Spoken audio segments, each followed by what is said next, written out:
You're watching a segment of The Splash, Greater West Bloomfield's news magazine show. While the increasing number of vaccinated individuals is largely credited for the recent downturn in Michigan COVID-19 cases, some vaccine hesitancy still exists amongst local residents. Recently on the Oakland County Megacast, we asked Dr. Jamie Tawil of Grand River Medical Associates if he's surprised about the hesitancy. Yes and no.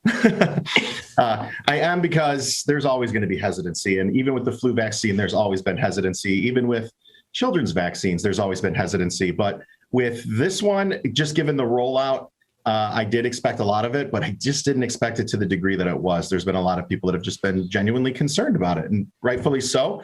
Those concerns are real, and they should be addressed rather than just ignored.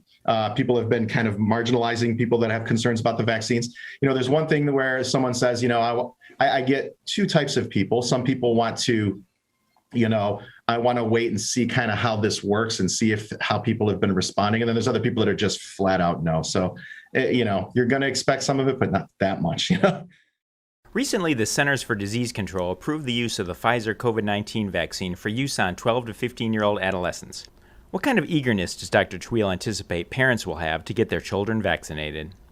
Since adults are going to be responsible for getting their children vaccinated, I expect the rates of people that are going to get vaccines will pretty much mirror children and adults, you know, clearly.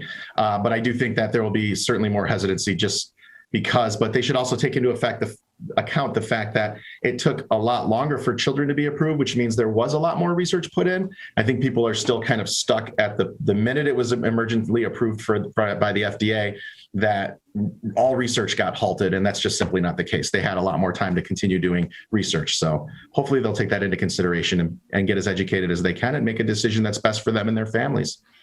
If holdouts do decide to get vaccinated, they would probably feel more comfortable receiving it at their trusted doctor's office rather than a pharmacy or grocery store. But are these offices close to offering the COVID-19 vaccine?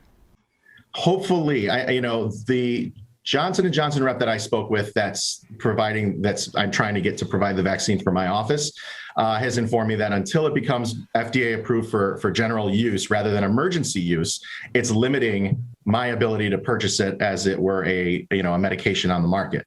So that's kind of stymied me in my ability to provide the vaccine. And bigger corporations that have made deals with the government, such as, Myers, CVS, pharmacies, hospitals, they are able to get the vaccine provided to them through that means for emergency use. So it's, still going to be a little bit of time before I'm able to get it and people are able to get it.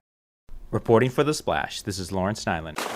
Thanks for watching this segment of The Splash. To watch the entire show or other segments, catch us on Comcast Channel 15 and AT&T Channel 99. Or look us up online at thesplash.tv and listen to us every week on 89.3 WBLD, the all-new Lakes FM.